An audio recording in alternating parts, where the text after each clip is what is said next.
Hi guys! Dahil boring si Quenches, tuturuan ko kayo ngayon paano gumawa ng reggae 4 colors.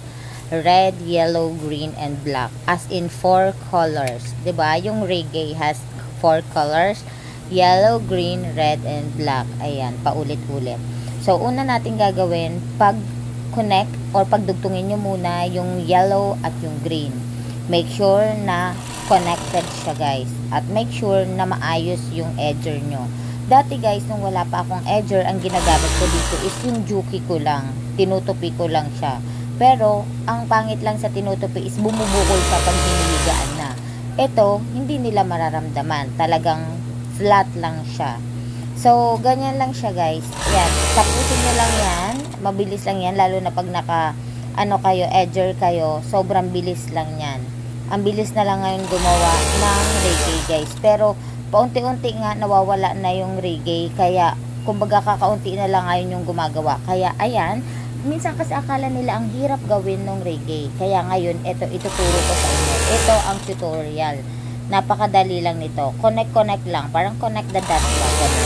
So, nasa yellow and green tayo guys. Okay? Make sure na connected. Huwag magmamadali dahil hindi naman ito pabilisan.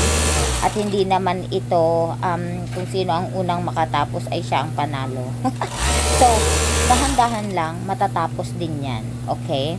So, ang beauty guys ay pwede siyang gamitin kahit saan, diba? So, ito din namang edger, mas maganda siyang gamitin sa mga punda or sa mga gusto mong i-connect. So, from there, nakita nyo yan, malinis na pagkakagawa, diba? Ayan, nakita nyo, green and yellow are good, na-connect na siya guys ng maayos.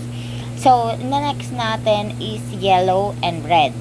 So, tignan ang maayos na dapat magkapareho sila na nasa back. Kung back pareho sila, kung front sila pareho para hindi kayo mahirapan. Kasi baka yung isa, tinahin nyo sa front, yung isa naman tinahin nyo sa back. So, mahirapan kayo.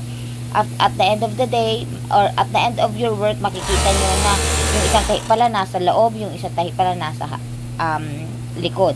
So, kailangan, kung ang tahi nasa likod lahat. Para pag open nyo, or pagkatapos nyo, talagang sigurado naman na wala kayong magiging problema. Okay? Sa mga hindi nakikinig dyan, basta lang nagtatahi, sa mga, alam ko na to, diba? Minsan may mga ganong attitude eh.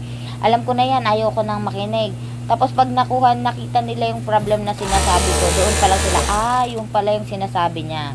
Diba? Pero at least nalaman nyo yun by your own. Kasi minsan, ganun din ako dati, na nagsisimula pa lang ako. Pinifigure out ko siyang mag-isa. At natututo ka din naman sa mga mali mo. Kaya yan. Ngayon, iniiwasan ko na magkamali. Kasi sayang din naman guys sa oras. Sayang sa oras. Kung magkatapos ka pa, sayang sa oras. Kaya, gawin ng maayos, dahan-dahan, huwag magmamadali. So, nakita ko na hindi siya pantay, so pinantay ko siya guys. Kasi, pwede naman pantayin.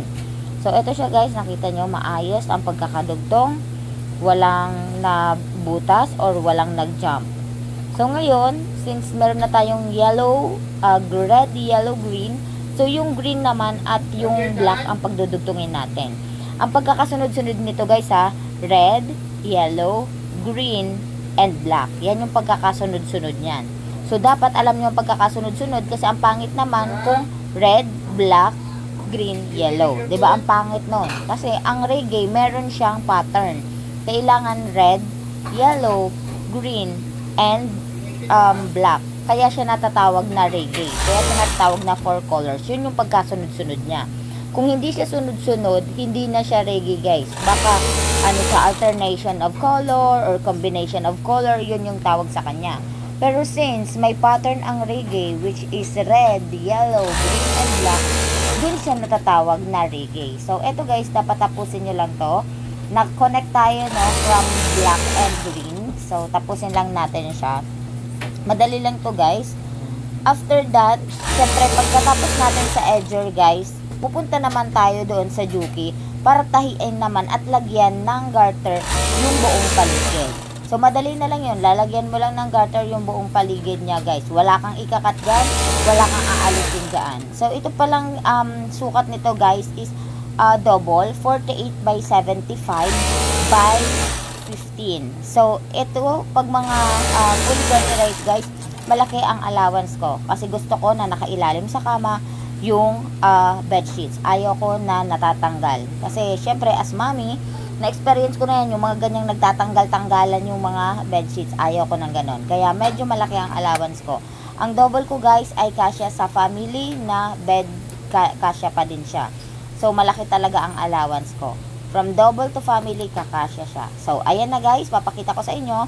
Ayan yung sabi kong pattern, red, yellow, green, and black. Yan ang pattern ng isang reggae na bedsheet, bags, o damit, kahit na ano pa man. Pag sinabing reggae, yan siya. Okay po? Bye!